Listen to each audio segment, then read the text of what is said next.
काही कायदे असे आहेत, की जे केंद्रही करू शकतं आणि राज्यही करू शकतं. त्याला समवर्ती सूची म्हणतात. म्हणजे केंद्र सूची एक आहे, राज्य सूची एक आहे आणि दोघेही करू शकतात. त्याला समवर्ती सूची किंवा कॉन्करंट लिस्ट म्हणतात.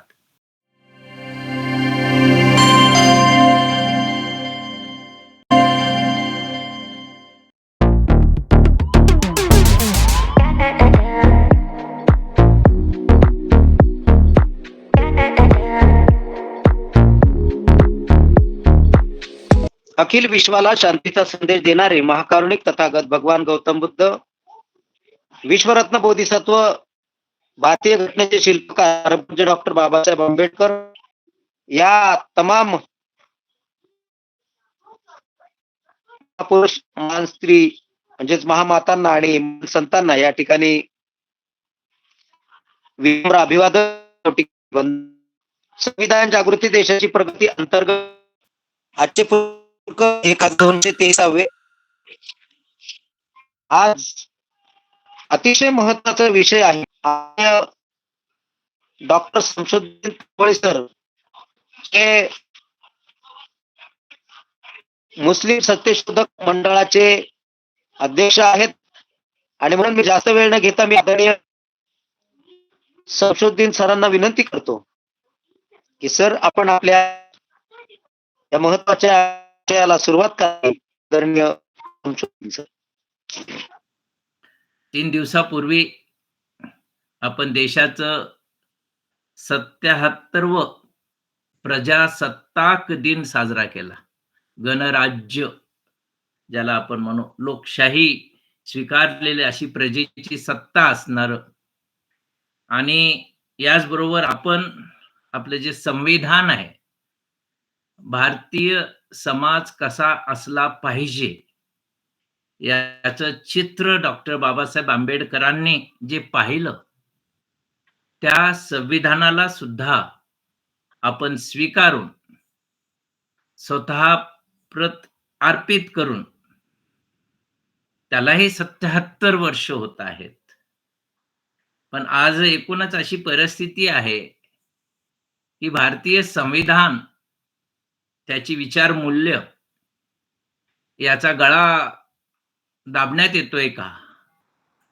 त्याचीही मुस्कट दाबी होते का?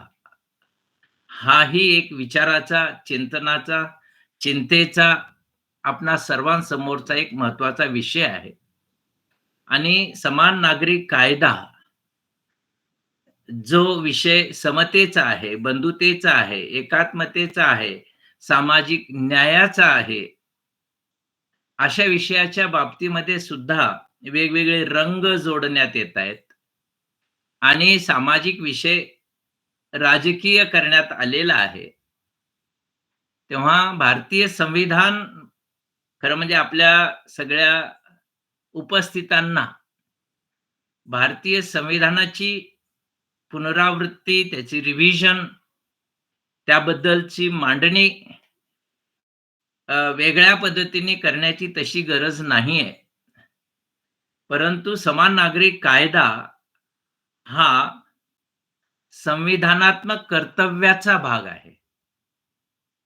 डॉक्टर बाबासाहेब आंबेडकर यांचं जे चिंतन होतं, यांचे जे विचार होतं, यांचा जे अभ्यास होता, सर्व धर्मीयांचं त्याने अभ्यास केले, निरीक्षण केले, धर्मग्रंथ अभ्यासले, त्यांचे कायदेही अभ्यासले आणि त्यांच्या लक्षात आलं, की या कायद्यामध्ये अन्याय आहे. या कायद्यामध्ये महिलांना दुय्यम स्थान दिलेलं आहे.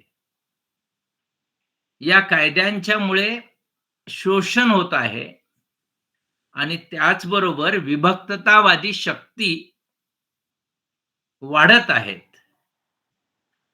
अशा या समान नागरिक कायद्यावरती मूलभूत चिंतन करणं, तो विषय मुळात समजून घेणं हे अत्यंत आवश्यक आहे. दुर्दैवाने देशाला 77 वर्ष संविधानाला स्वीकारून 77 वर्ष झाले असताना सुद्धा हा विषय त्या अर्थाने अडगळीत पडलेला आहे. मी संविधानात्मक कर्तव्याचा यासाठी म्हटलेला आहे, की संविधानाच्या मूलभूत अधिकारामध्ये आणि मार्गदर्शक तत्वामध्ये जे अधिकार दिलेले आहेत, जी मूल्ये सांगितलेली आहेत, जी अपेक्षा केलेली आहेत, त्याला जोडून त्याच्याशी संबंधित असा हा समान नागरी कायदा विषय आहे.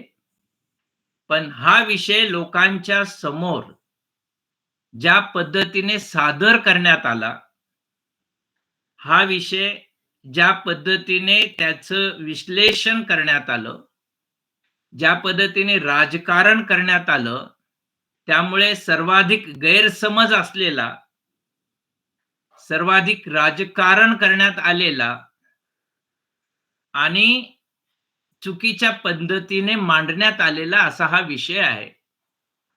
म्हणून या विषयावरती आपण चर्चा केली पाहिजे.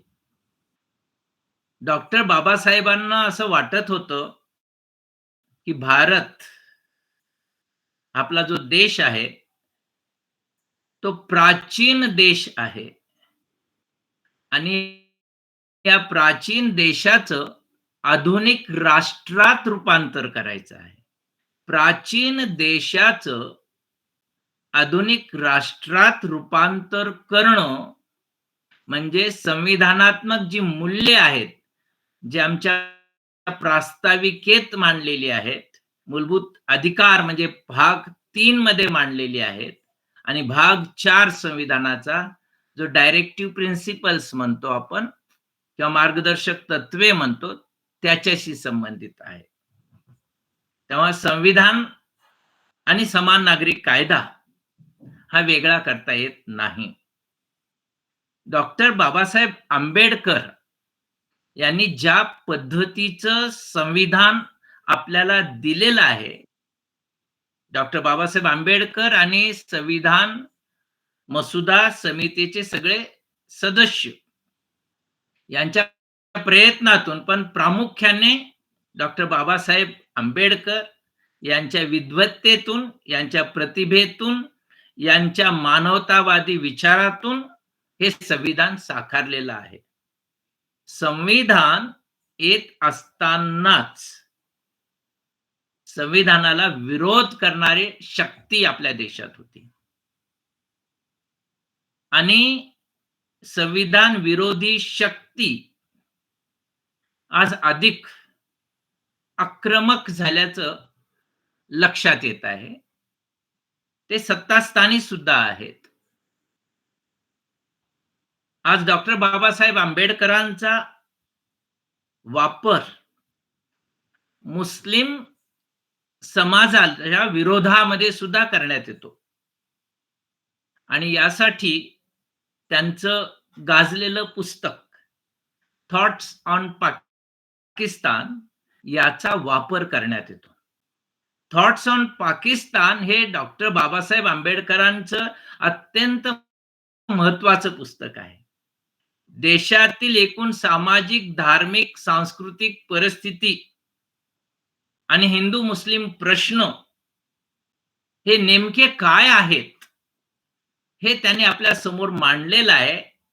आपण विचार करावं यासाठी त्याने हे दिलेलं आहे आणि ते पुस्तक आपण मुळातून वाचल्यानंतर लक्षात येतं, की इतक्या निरपेक्ष पद्धतीने, इतक्या तटस्थ पद्धतीने भारतीय समाजाचं विश्लेषण करणं, धर्मवादी राजकारणाचं, मग ते संघ परिवार असेल, मुस्लिम लीग असेल, हिंदुत्ववादी असतील किंवा मुस्लिम जमातवादी असतील, या शक्ती नेमक्या काय आहेत आणि बहुसंख्याक आणि अल्पसंख्याक यांचे मनसुबे काय आहेत, अल्पसंख्याकांना असुरक्षितता कशामुळे वाटते आणि यातूनच पाकिस्तानची निर्मिती कशी झाली, हे मांडत असताना त्यांनी जी चिकित्सक समीक्षा केलेली आहे, विधानं केलेली आहेत, मतं मांडलेली आहेत, ती सुट्या पद्धतीने वापरून चालत नाही. त्याची पार्श्वभूमी आपण समजून घ्यायला पाहिजे.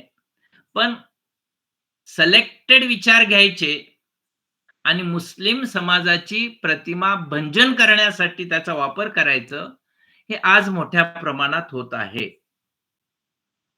डॉक्टर बाबासाहेब आंबेडकरांना तो अधिकार होता, कारण त्यांची दृष्टी ही सम्यक होती, तर्कशुद्ध होती, राष्ट्रवादी होती आणि मानवतावादी होती. तेव्हा धर्मचिकित्सा केल्याशिवाय आपण पुढे जाऊ शकणार नाही. आधुनिक राष्ट्र निर्माण करू शकणार नाही. म्हणून त्यांची ती धर्मचिकित्सा होती आणि ही धर्मचिकित्सा ही फक्त मुस्लिमांची नव्हती, तर हिंदू समाजातील अपप्रवृत्ती ज्या आहेत, विषमतावादी संस्कृती जी आहे, बहुसंख्याकवाद जो आहे, त्याबद्दल सुद्धा होती. त्या ग्रंथामध्ये राष्ट्रवाद काय आहे, हिंदू मुस्लिम प्रश्न काय आहे, लोकशाही काय आहे आणि त्याचबरोबर सामाजिक न्यायाची संकल्पना काय आहे, या पार्श्वभूमीवर ते पुस्तक लिहिलेलं आहे. त्याचा दुरुपयोग सध्या होतो आहे. मला एक पार्श्वभूमी सांगायची आहे. संविधान अस्तित्वात येत असताना वाद झाले, प्रतिवाद झाले, विरोध झाले आणि हे होत असताना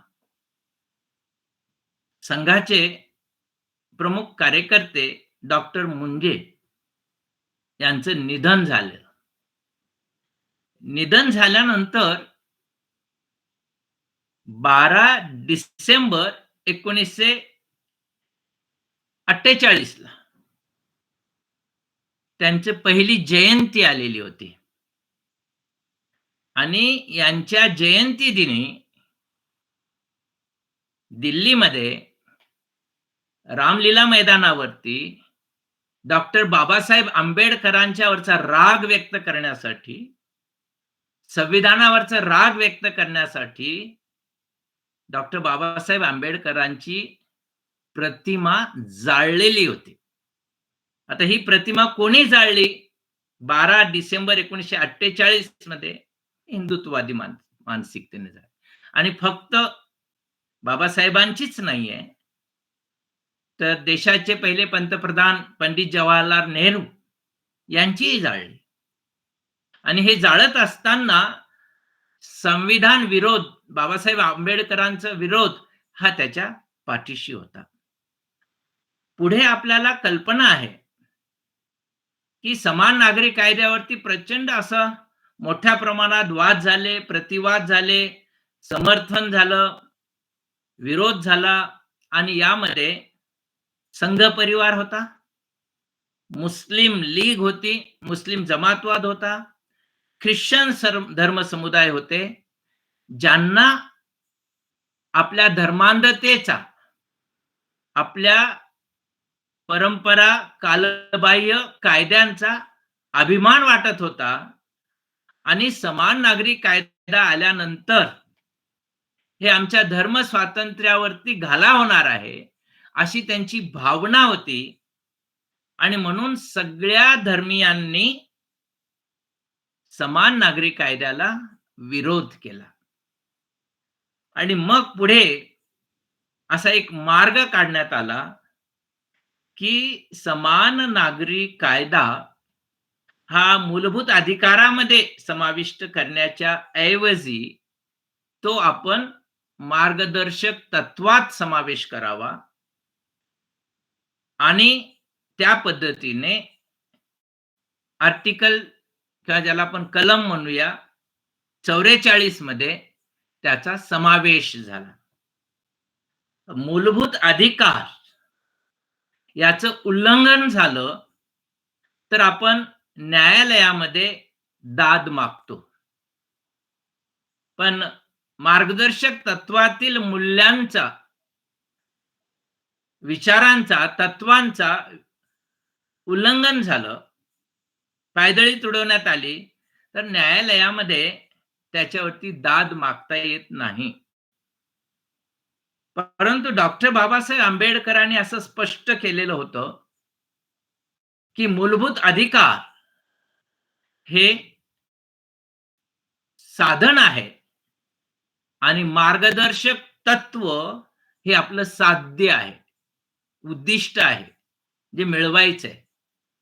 म्हणजे अधिकार हे साधन आहे आणि मार्गदर्शक तत्व ज्याच्यामध्ये सर्वोदयाचा, वंचित घटकांचा, दुर्बल घटकांचा विचार करण्यात आला होता, कल्याणाचा. आणि म्हणून मार्गदर्शक तत्वाच्या दिशेने वाटचाल केली पाहिजे, हे डॉक्टर बाबासाहेब आंबेडकरांचं एक महत्वाचा विचार त्यामध्ये होता. आता पुन्हा मी थोडंसं मागे येतो. मूलभूत अधिकार, मार्गदर्शक तत्व यापेक्षाही समानतेवर, बंधुतेवर, मानवतेवर समाज अस्तित्वात यावा, हा समान नागरी कायद्याचा जो उद्देश आहे, त्याचा जो विरोध आहे आणि मग त्याला मार्गदर्शक तत्वात घातलेला आहे. पण आंबेडकरांना असं वाटत होतं, की 10 वर्षानंतर, 15 वर्षानंतर किमान समान नागरी कायदा जो संविधानाला अपेक्षित आहे, तो अस्तित्वात यावा. परंतु आज 77 वर्षात आता कुठे त्याच्यावरती हालचाल होत आहे. आणि मला याचा एक अभिमान वाटतो, की हा समान नागरी कायदा अस्तित्वात यावा, यासाठी देशातील, संबंध भारतातील जी पहिली संघटना आहे, ती मुस्लिम सत्यशोधक मंडळ आहे. याविषयी सार्वजनिक पद्धतीने लोक शिक्षण व्हावं, लोक जागृती व्हावी, सरकारला अंतर्मुख होऊन विचार करायला भाग पाडावं, यासाठी जन आंदोलन उभारणारे हमीद दलवाई, जे मुस्लिम सत्यशोधक मंडळाचे अध्यक्ष आहेत, त्यांनी पुढाकार घेतलेला आहे. आणि त्यापूर्वी समाजवादी राम मनोहर लोहिया हेही त्याचे समर्थक होते आणि त्यांचं जे मुखपत्र होतं, चोखंबा नावाचं जे नियतकालिक होतं, त्यामध्ये दीर्घ अशा पद्धतीचा एक लेख त्यांनी लिहिलेला होता. मूळ कल्पना जी आहे ती डॉक्टर बाबासाहेब आंबेडकरांची आहे. त्याला साथ दिली पंडित नेहरूंनी, लोहियांनी आणि पुढे जन आंदोलन जे उभारलं त्याच्यासाठी ते हमीद दलवाईंनी. डॉक्टर बाबासाहेबांना जेव्हा लक्षात आलं की हे मार्गदर्शक तत्वात आहे, पण मूलभूत अधिकाराचं काय, तसे कायदे व्हायला पाहिजेत, आणि म्हणून त्यांनी पहिला प्रयोग जो केला तो हिंदू कोड बिल आणण्याच्या दृष्टीने प्रयत्न केले. आणि हिंदू कोड बिल आणणं म्हणजे हिंदूंचा जो कायदा आहे तो अधिक समानतेवरती आणणं, त्यातले अन्याय दूर करणं आणि महिलांना जे दुय्यम स्थान दिलेलं आहे ते दूर करणं.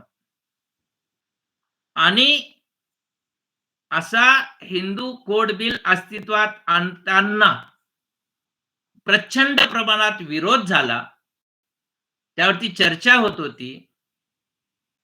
आणि हा कायदा होत नाही, विरोध होतोय, हे लक्षात आल्यानंतर डॉक्टर बाबासाहेब आंबेडकरांनी आपल्या मंत्रीपदाचा राजीनामाही दिलेला होता. म्हणजे तत्वासाठी, विचारासाठी, समतेसाठी, न्यायासाठी, विषमता दूर करण्यासाठी जे पाऊल होतं ते जर होत नसेल तर मी मंत्रीपदाला सुद्धा लाथ मारतो. त्यांनी राजीनामा दिला.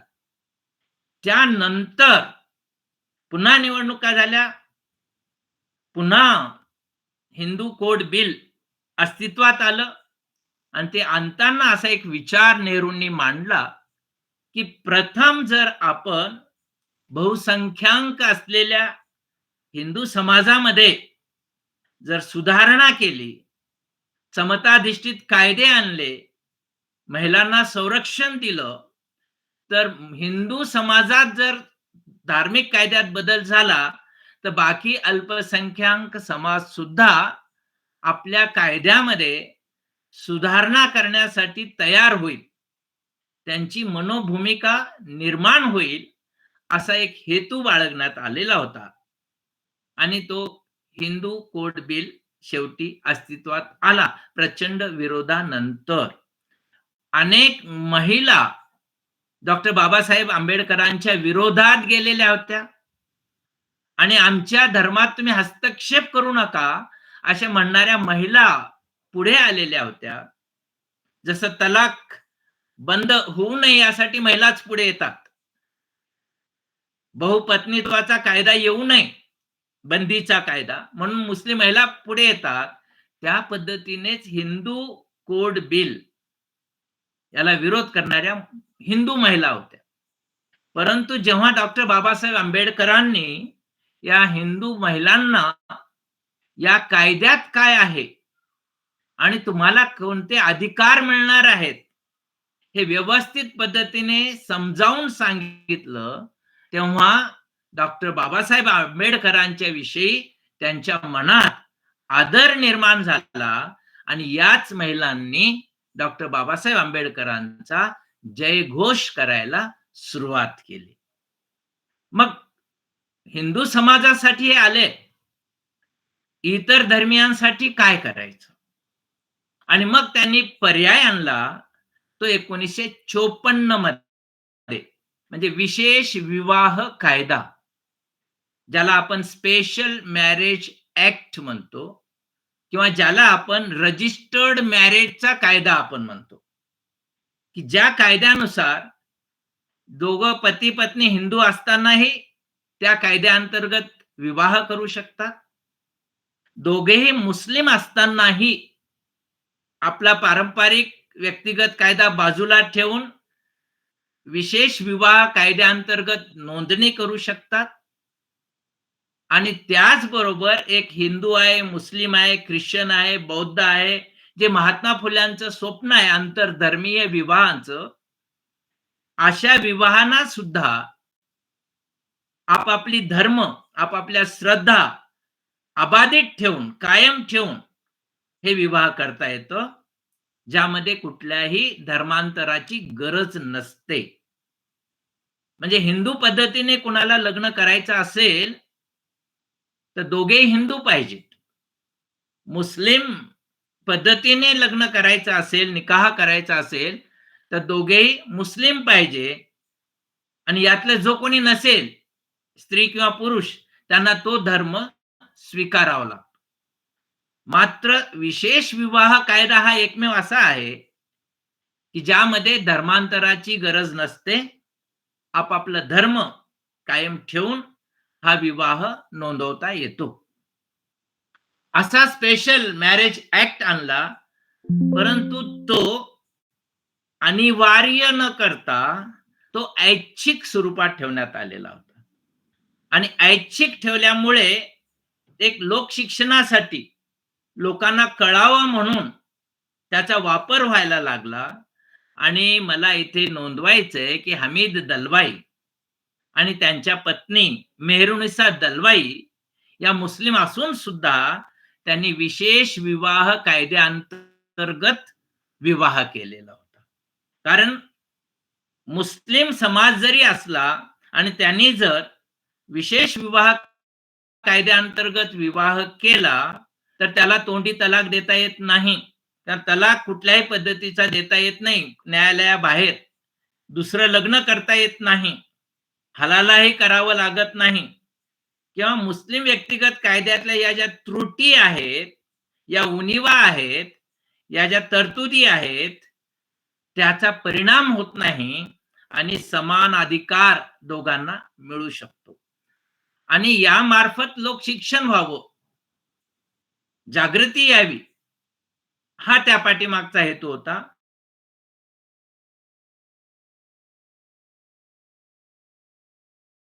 मुस्लिम सत्यशोधक मंडळ विशेष विवाह कायदा, नोंदणी कायदा किंवा रजिस्टर्ड मॅरेज यानुसारच लग्न करावेत.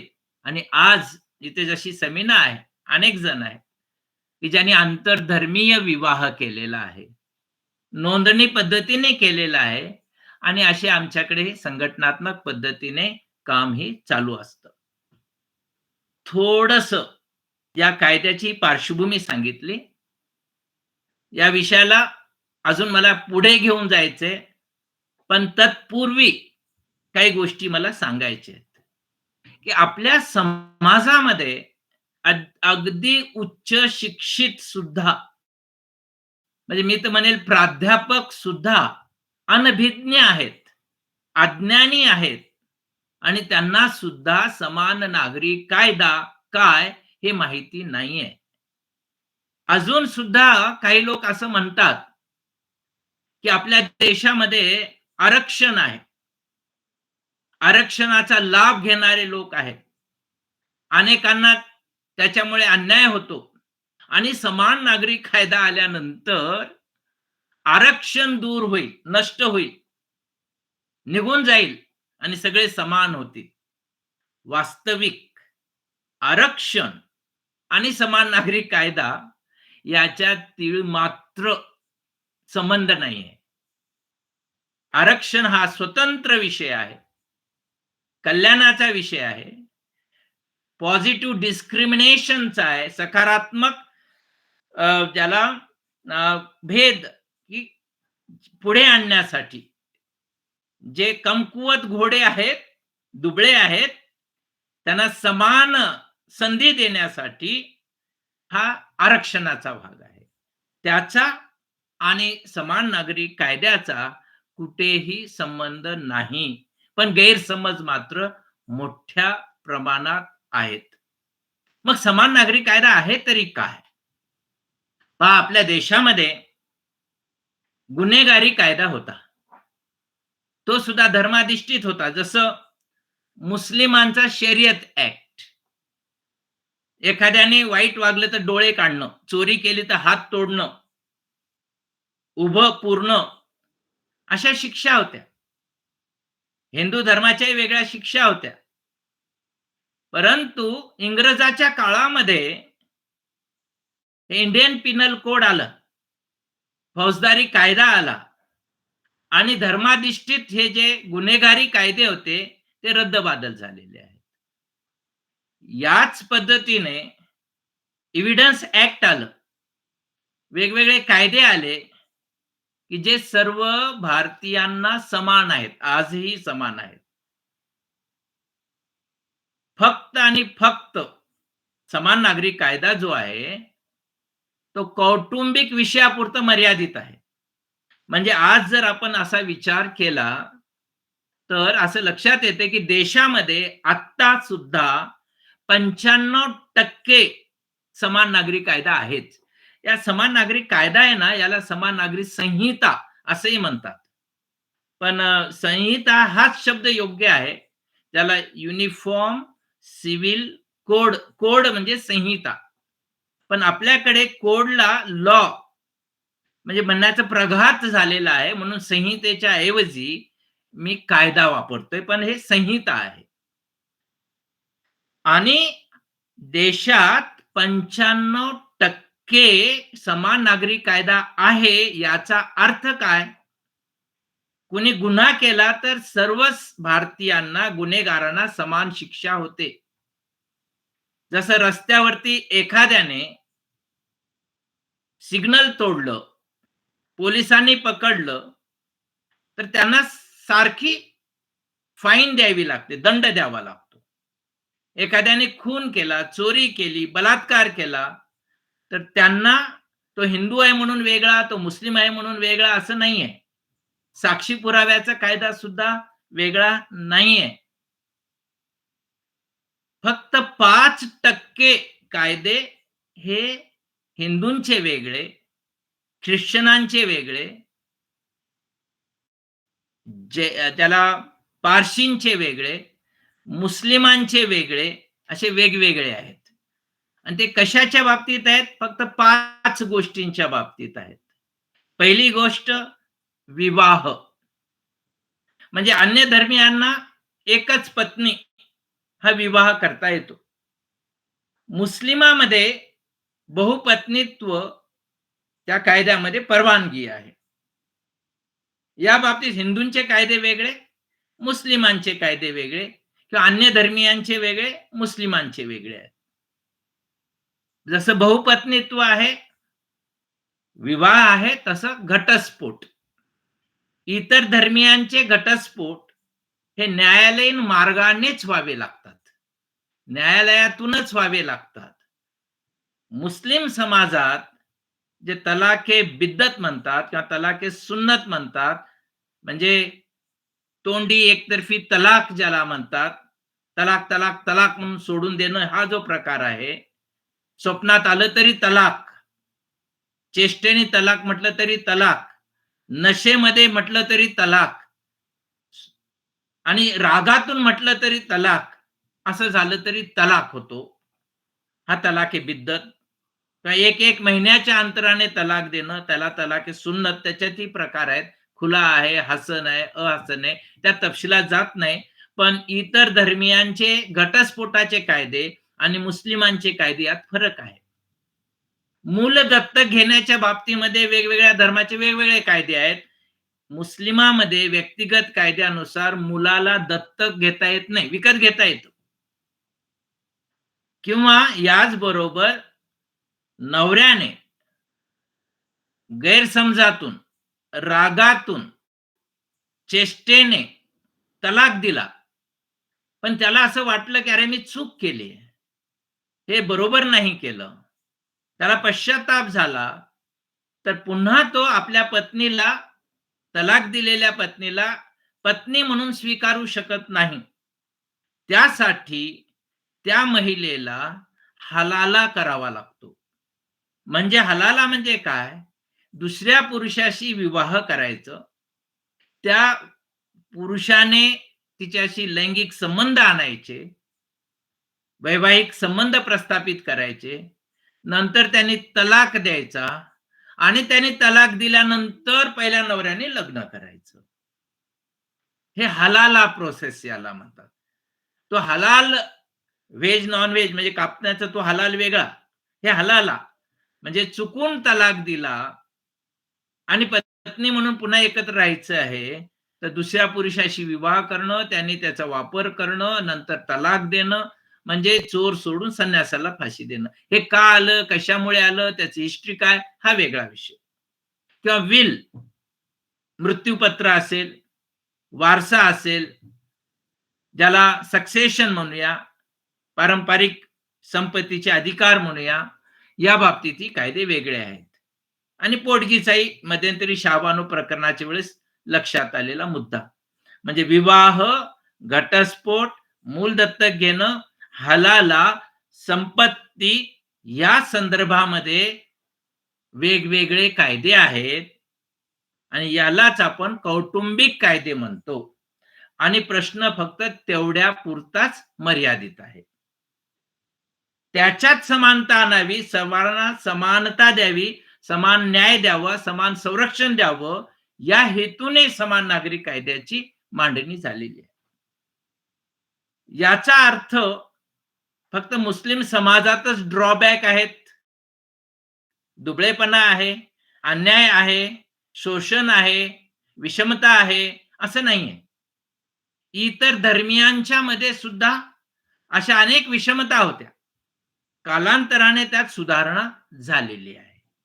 पण मुस्लिम व्यक्तिगत कायद्यात ती सुधारणा झालेली नाही आणि म्हणून मुस्लिम सत्यशोधक मंडळ समान नागरी कायद्याची अधिकाधिक मागणी करतो.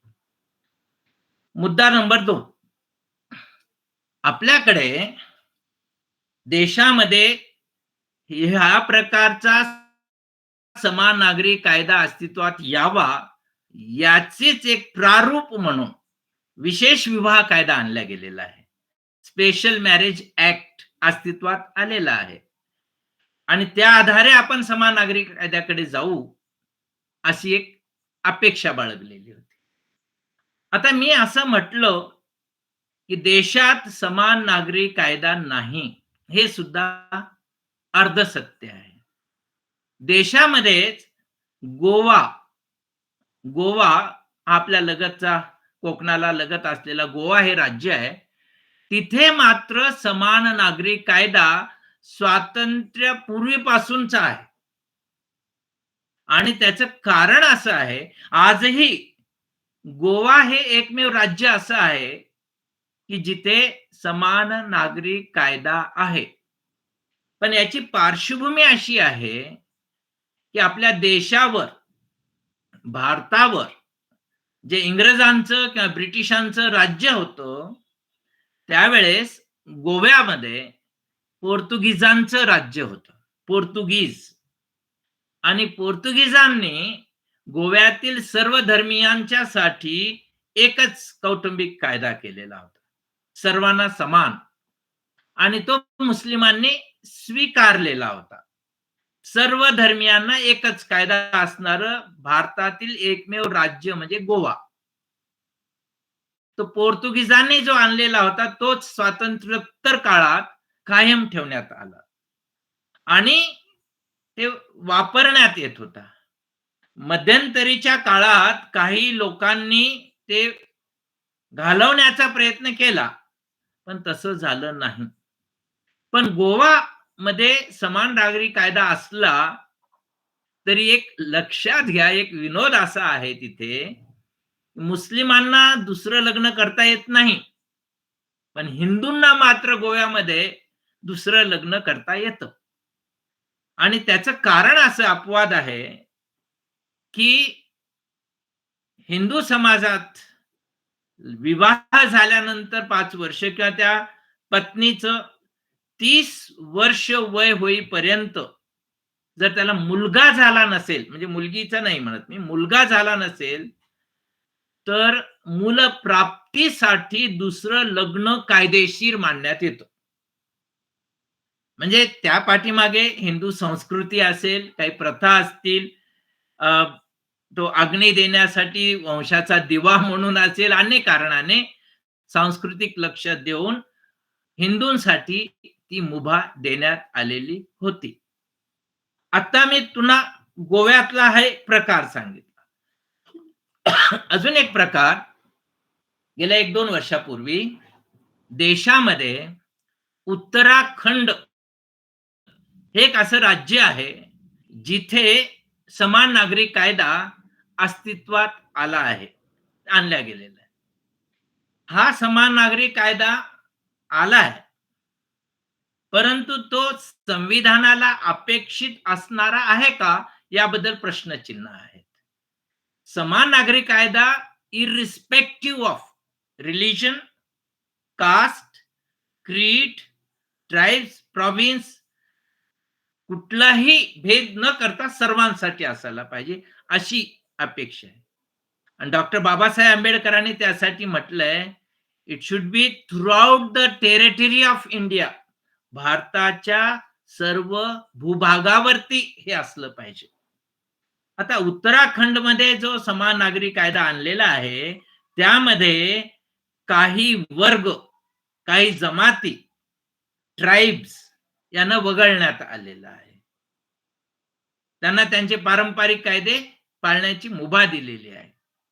दुसरा एक भाग जे कधी बोलण्यात येत नाही, आजही संपूर्ण भारतामध्ये जे अस्तित्वात आहे, आपल्यापैकी किती साथींना, कार्यकर्त्यांना, विद्वानांना, मान्यवरांना माहिती आहे माहिती नाही, पण भारतात आजही हिंदू अनडिवाइडेड फॅमिली म्हणून एक संकल्पना आहे. हिंदू अविभक्त कुटुंब पद्धती, ज्यानुसार एक कायदा असा आहे, की आपलं जे इन्कम आहे, आपलं जे उत्पन्न आहे, ज्यावरती आपल्याला कर भरावा लागतो, टॅक्स द्यावं लागतं, त्यामध्ये अन्य धर्म समुदायांना प्रत्येक व्यक्तीचं उत्पन्न आणि त्यानुसार त्यांनी टॅक्स देणं हे अनिवार्य आहे. पण हिंदू समाजामध्ये हिंदू अविभक्त कुटुंब, हिंदू अनडिवाइडेड फॅमिली असल्यामुळे एक मुलगा किंवा एक गृहस्थ कमवत असेल, 2 कमवत असतील, तर त्या कुटुंबामध्ये न कमवणारे असे काही सदस्य असतील, त्यांनाही एकत्रित करून तो उत्पन्न भागल्या जातं आणि जी इन्कम आहे त्याच्यावरती टॅक्स देण्यात येतं. म्हणजे महिला असेल समजा, तिलाही त्या उत्पन्नामध्ये घेतलं जातं. बाकी अजून न कमवता कोणी असेल त्यालाही त्यामध्ये घेतलं जातं. आणि मग त्याच्या उत्पन्न विभागल्यानंतर ते कमी दिसतं आणि कमी दिसल्यामुळे टॅक्स बेनिफिट मिळतो.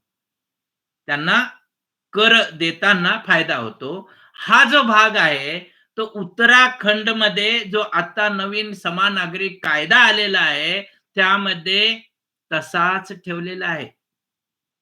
म्हणजे समान नागरिक कायदा येताना काय केलं पाहिजे? एक तर सर्वांना समान असलं पाहिजे. म्हणजे सर्वांनाच तो फायदा द्यायला पाहिजे किंवा कुणालाच द्यायला नको आहे.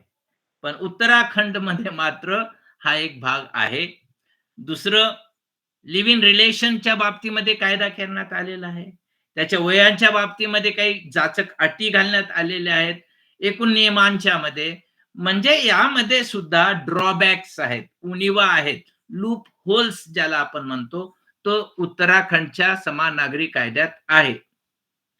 आत्ता महाराष्ट्रात अधून-मधून बोलण्यात येतं इथे समान नागरिक कायदा आणायचा, ती यायला पाहिजे.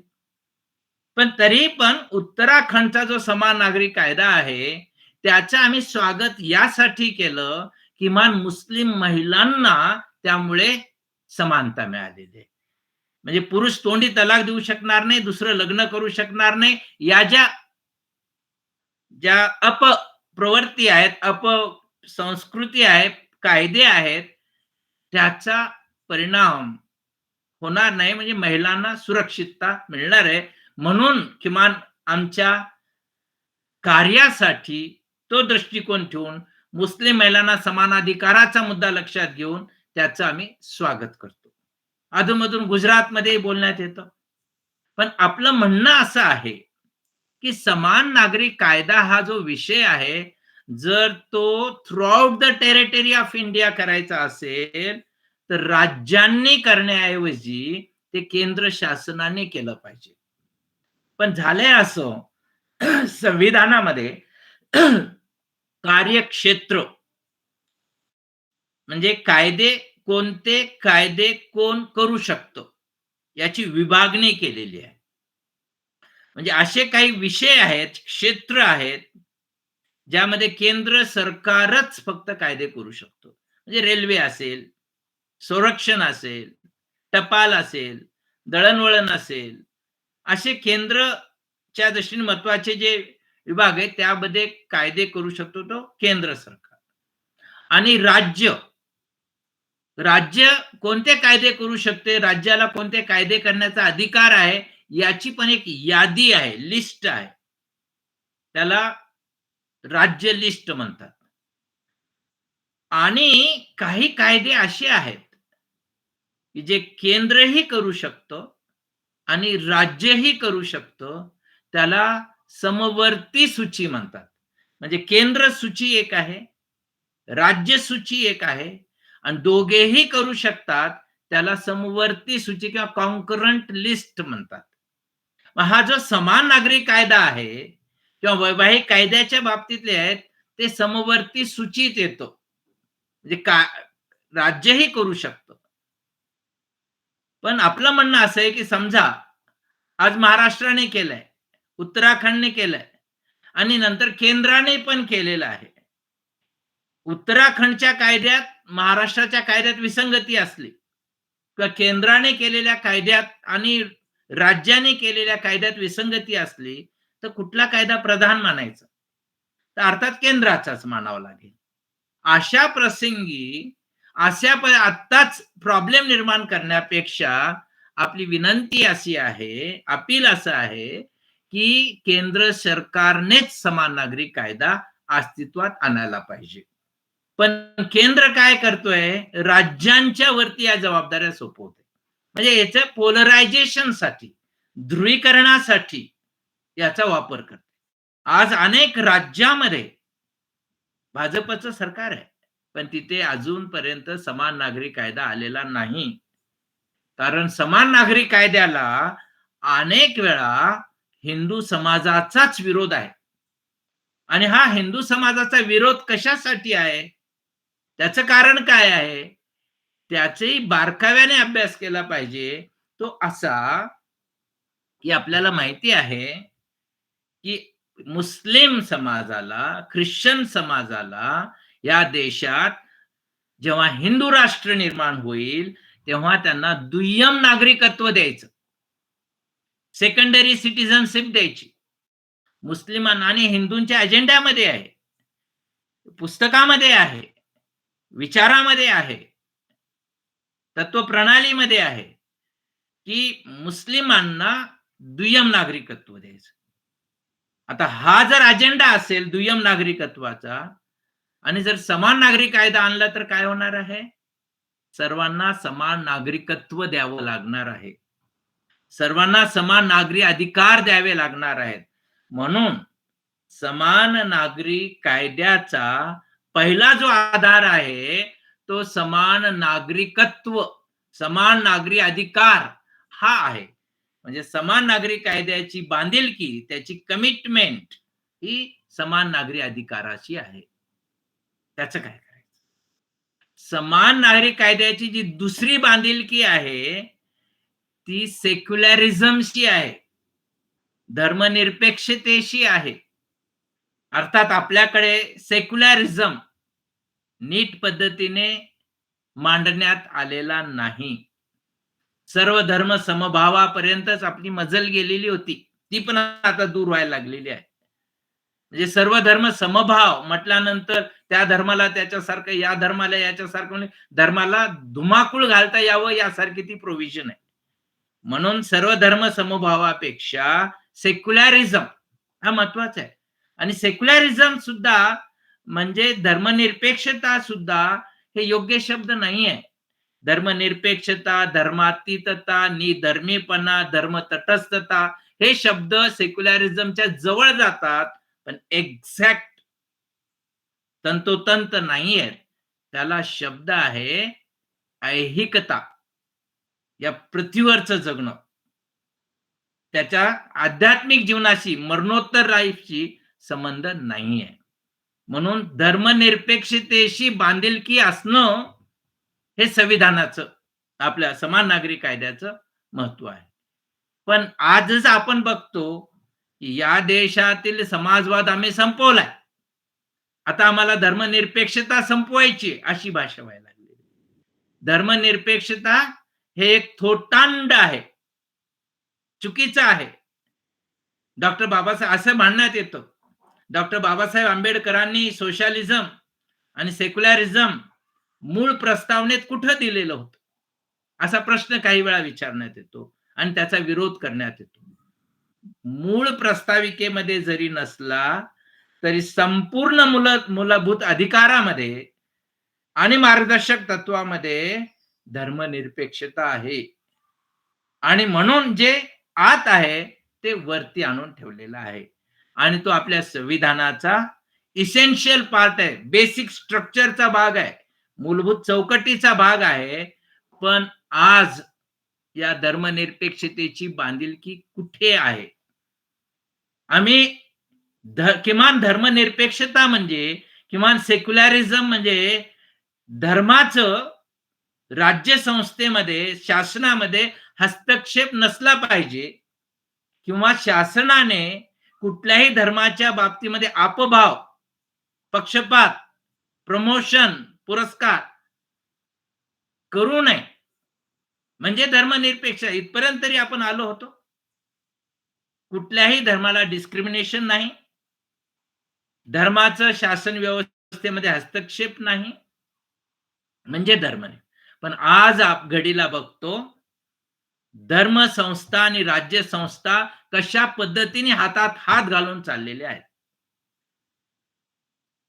राम मंदिर उभारलं अस्मितेसाठी सगळं, पण ते उभारत असताना आणि आताही पुढे जे जे काही प्रमोशन केल्या जातं, देशात मध्यंतरी पावसामुळे जी आपत्ती आलेली होती तेव्हाचं बजेट आणि नाशिकच्या कुंभमेळ्यासाठी देण्यात येणारं बजेट यामध्ये किती अंतर आहे पहा. डॉक्टर बाबासाहेब आंबेडकरांच्या मनातलं हे नाही आहे. डॉक्टर बाबासाहेब आंबेडकरांनी सेक्युलरिझम का नव्हता वापरला?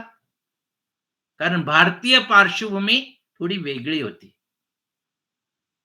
भारतीय बहुविध समाज, याला प्लुरॅलिझम, बहुधार्मिकता, बहुसांस्कृतिकता, बहुभाषिकता, असं तो भारतीय समाजामध्ये धर्मनिरपेक्षता तत्व म्हणजे नेमकं काय? कारण काय झालं, secularism is wall of separation. राज्याने राज्याचं बघावं आणि धर्माने धर्माचं बघावं. It is wall of separation. धर्माने राज्यात हस्तक्षेप करू नये आणि राज्याने म्हणजे शासनाने धर्मात हस्तक्षेप करू नये अशी व्याख्या होती. पण बाबासाहेब आंबेडकरांना हे मान्य नव्हतं. कारण बाबासाहेब आंबेडकर असं म्हणाले, धर्माने शासन व्यवस्थेत हस्तक्षेप करू नये हे बरोबरच आहे. पण शासनाने जर धर्मामध्ये हस्तक्षेप नाही केलं तर सुधारणा होणार कशी? म्हणजे आमच्याकडची पारंपरिक अस्पृश्यता होती. विवाह संस्थेमध्ये बालविवाह होता. विधवांचे प्रश्न होते. अॅट्रॉसिटीचे म्हणजे आम्ही जर धर्मामध्ये हस्तक्षेप केला नाही तर नवीन सुधारणा होणार कसे? म्हणून अशी व्याख्या आपल्याला नको म्हणून तो बाजूला ठेवलेला होता. हा मुद्दा कोणी विचारात घेत नाही. म्हणून धर्मनिरपेक्ष आपल्याला समान नागरी कायदा कशासाठी हवा आहे? सर्व भारतीयांना एकसारखे अधिकार देण्यासाठी. म्हणजे इथे संविधानाचं कलम 14 right to equality, equal protection, equal opportunity, समान अधिकार, समान संधी, समान संरक्षण, याच्याशी ते समान नागरिक कायदा आहे. म्हणजे आपण मूलभूत अधिकार आणि समान नागरिक कायदा यांचा संबंध आपण जोडला तर हे लक्षात येतं. समान नागरिक कायदा कशासाठी? जेंडर इक्वॅलिटीसाठी, स्त्री पुरुष समानतेसाठी. म्हणजे समान नागरिकत्व, धर्मनिरपेक्षता आणि कमिटमेंट टुवर्ड्स इक्वॅलिटी, स्त्री पुरुष समानतेसाठी. समान नागरिक कायदा कशासाठी? तर national integration, secular integration of Indian society, भारतीय समाजाचं धर्मनिरपेक्ष एकात्मीकरण. आम्ही सर्व भारतीय आहोत म्हणून बाबासाहेब आंबेडकर सर्वप्रथम भारतीय, त्यानंतर भारतीय आणि शेवटी भारतीय. हा जो मुद्दा होता तो तिथे येतो. एक इंटिग्रेशन भारतीयत्वासाठी. चौथा मुद्दा आहे विभक्तता टाळण्यासाठी, to prohibit, to restrict, to limit separatism. हिंदूंचं वेगळं, मुसलमानांचं वेगळं, ख्रिश्चनांचं वेगळं, वेगवेगळं. मग उद्या लिंगायत समाज म्हणेल आम्ही हिंदू धर्माचा भाग नाहीये, आम्हाला वेगळा कायदा पाहिजे. आजही गेल्या काही वर्षामध्ये बुद्धिस्ट समुदाय जो आहे त्यांनी, जसं मुसलमानांचा व्यक्तिगत कायदा आहे, हिंदू कोड बिल आहे, जसं शीख बांधवासाठी आनंद मॅरेज ऍक्ट होता, नंतर हिंदू कोड बिल मध्ये समावेश झालं. Christian marriage and divorce act आहे, पारसींचं वेगळं आहे, हे वेगवेगळं आहे. तसं बुद्धिस्ट समुदाय म्हणाले की आमचा बुद्धिस्ट हा वेगळा आहे, तो हिंदू धर्माचा भाग नाहीये. विवाह बुद्धिस्ट पद्धतीने होतात, पण जेव्हा वैवाहिक कलह होतात, कुटुंबात भांडणं होतात, पती पत्नीमध्ये वाद होतात आणि न्यायालयात जातात, त्या बुद्धिस्ट समुदायाला हिंदू कोड बिल अप्लिकेबल आहे आजही. म्हणजे बुद्धांच्या साठी स्वतंत्र कायदा नाहीये, तो हिंदूंचा कायदा त्यांना वापरावा लागतो. मग ते म्हणजे आम्ही हिंदू नसताना हिंदूंचा कायदा का? उद्या अशाच पद्धतीने वेगवेगळे जैन समुदाय पुढे येईल. ही शक्ल टाळण्यासाठी समानता, समान अधिकार, समान संरक्षण हे असलं पाहिजे. यासाठी तो समान नागरिक कायदा आहे, धर्माच्या पलीकडची दृष्टी देण्यासाठी. मग समान नागरिक कायद्यासाठी आज अडथळा कशाचा येतो? संविधानातल्या कुठल्या गोष्टींचा अडथळा येतो? पहिला जो अडथळा येतो तो धर्म स्वातंत्र्यचा अधिकार, आर्टिकल 25, कलम 25, धर्म स्वातंत्र्य, आणि कलम 28 ते 30 म्हणजे अल्पसंख्याकांचे अधिकार. पण आपण खोलात जर गेलो तर धर्म स्वातंत्र्य आणि अल्पसंख्याकाचे अधिकार, मूलभूत अधिकार याचा आणि समान नागरिक कायद्याचा कुठलाच संबंध नाही. कारण धर्म स्वातंत्र्य म्हणजे काय हेच आम्ही अजून समजून घेतलेलं नाही. आम्ही धर्म स्वातंत्र्य जेव्हा कलम 25 नुसार दिलं, तेव्हा त्याचा अर्थ तुम्ही कुठल्याही धर्मामध्ये विश्वास ठेवू शकता, त्याचे व्यवहार करू शकता किंवा त्याचा प्रचार करू शकता. प्रोफेस, प्रॅक्टिस आणि प्रमोट, प्रोपगेट. म्हणजे आपण प्रोफेस करू शकतो, विश्वास बाळगू शकतो. ते प्रॅक्टिस करू शकतो, आचरणात आणू शकतो आणि ते प्रोपगेट करू शकतो, म्हणजे त्याचा प्रचारही करू शकतो. हे धर्म स्वातंत्र्य आहे. पण त्याचबरोबर धर्म स्वातंत्र्य म्हणजे काय? धर्म कुठलाही स्वीकारण्याचं जसं स्वातंत्र्य आहे, तसं कुठलाही धर्म नाकारण्याचं सुद्धा स्वातंत्र्य आहे. अथेइस्ट राहण्याचं, निरीश्वरवादी राहण्याचं, निधर्मी राहण्याचं सुद्धा स्वातंत्र्य आहे. त्याला विवेकाचं स्वातंत्र्य होतं, फ्रीडम ऑफ कॉन्शियन्स. आणि म्हणून फ्रीडम ऑफ रिलिजन हे धर्माला दिलेलं नाहीये, ते व्यक्तीला दिलेलं आहे. It is not freedom to religion, it is freedom to individual. And freedom of religion means what? Freedom of religion can be freedom from religion. धर्म स्वातंत्र्य म्हणजे धर्मापासून दूर जायचं स्वातंत्र्य सुद्धा आहे. आणि हे धर्म स्वातंत्र्य वापरताना आम्हाला इथली शांतता, इथली सुव्यवस्था आणि इथला कायदा याला भंग होणार नाही, सुधारणेला अडथळा येणार नाही, असा कायदा, असा तो धर्म स्वातंत्र्य. म्हणजे माझं धर्म रस्त्यावर आणून मी कसे हैदोस घालणं याला धर्म स्वातंत्र्य म्हणता येणार नाही. म्हणून आजानच्या विरोधात, स्पीकर्सच्या विरोधात, त्या मंदिरावरच्या लाऊडस्पीकरच्या विरोधात याचिका दाखल आहे. फक्त मस्जिदीवरच्या स्पीकरच्या बाबतीत नाही आहेत.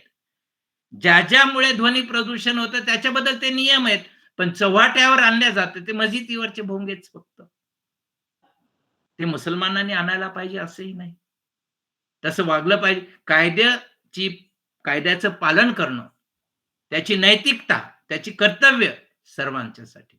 आणि हा धर्म स्वातंत्र्य असा आहे, संविधानाने दिलेले मूलभूत अधिकार जर धर्म स्वातंत्र्यामुळे, व्यक्तिगत कायद्यामुळे उल्लंघन होत असेल, तर तुम्हाला मूलभूत अधिकाराला प्राधान्य द्यायचं आहे, तुमच्या व्यक्तिगत कायद्याला नाही. कलम 13 आर्टिकल 13 जे आहे ते हे सांगतो.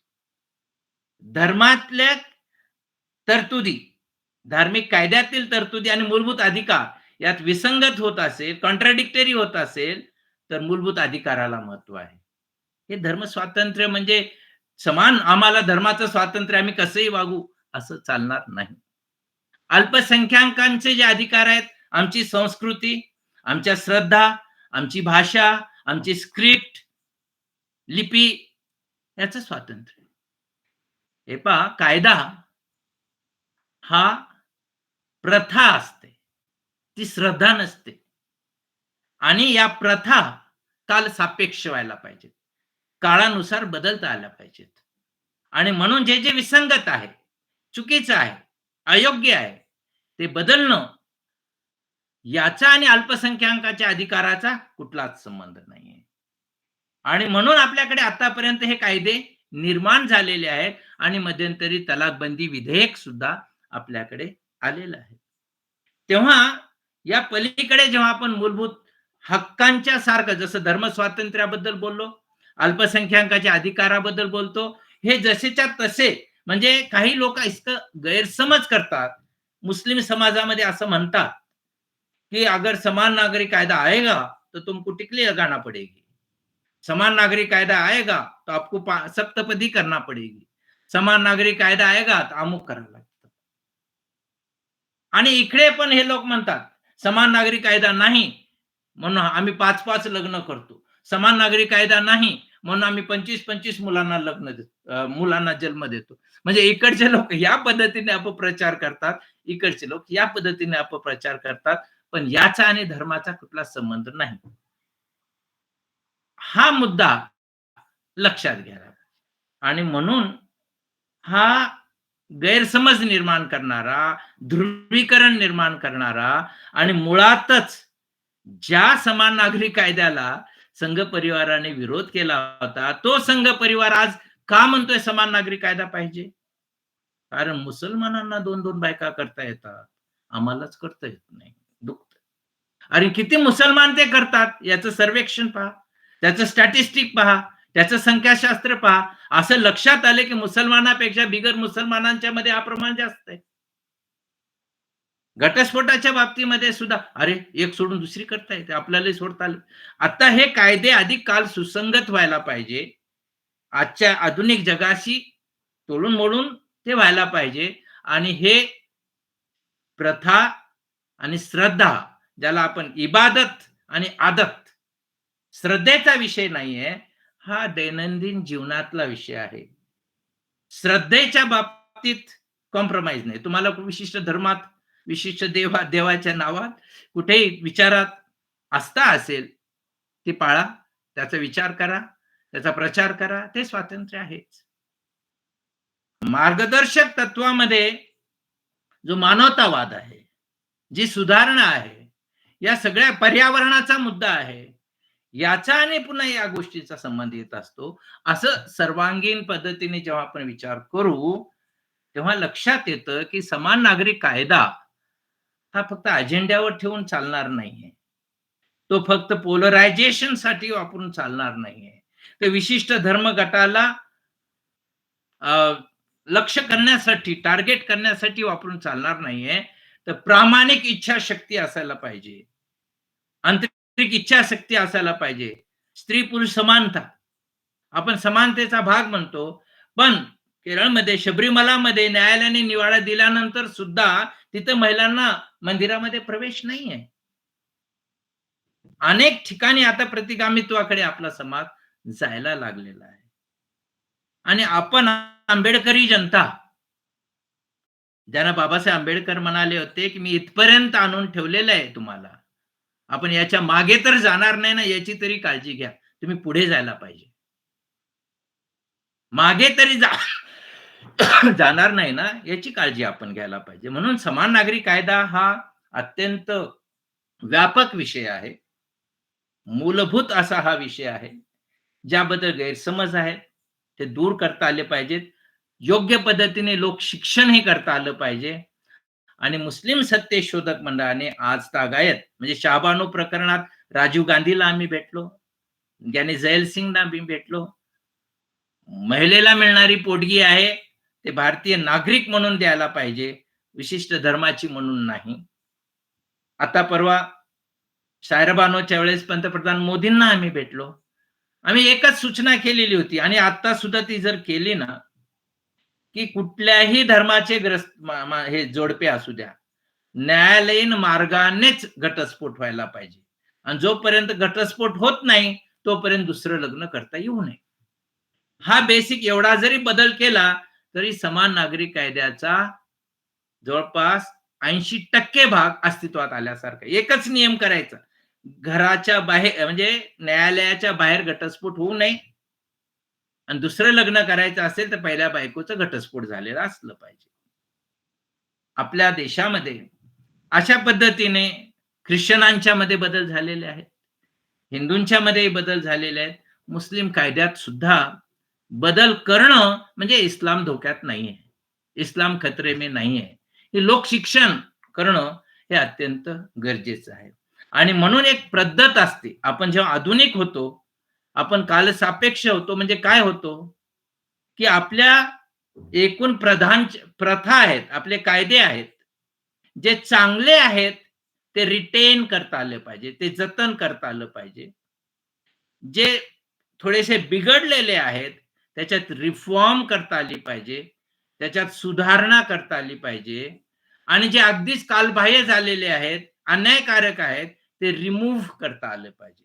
म्हणजे रिटेन करणं, रिफॉर्म करणं आणि रिमूव्ह करणं हे कायदा कालसापेक्ष करण्याची एक पद्धत आहे. आणि हे सगळं प्रागतिक असलं पाहिजे. प्रोग्रेसिव्ह असलं पाहिजे आणि यासाठी समान नागरिक कायदा अत्यंत महत्वाचा आहे. तो सामाजिक न्यायाचा, समानतेचा आम्ही मुस्लिम समाजात या दृष्टीने जनजागृती करण्याचा, लोकशिक्षण करण्याचा, त्यांचा पाठिंबा मिळवण्याचा प्रयत्न करतोय आणि म्हणून आमचा एक प्रयत्न असतो, की संविधानाला अपेक्षित असणारा समान नागरी कायदा काय आहे आणि विशिष्ट धर्म गटांना, जातीयवाद्यांना अपेक्षित असणारा समान नागरी कायदा काय आहे. इथे आपल्याला हिपोक्रेसी नको आहे. इथे आपल्याला ढोंगीपणा नको आहे. हा मुद्दा लक्षात घ्यायला पाहिजे. आपण सगळ्यांनी समान नागरी कायद्याच्या दृष्टीने पुढे जाण्यासाठी कटिबद्धता दाखवूया. हे करणं म्हणजे आपल्या संविधानात्मक कर्तव्याचा तो एक भाग आहे.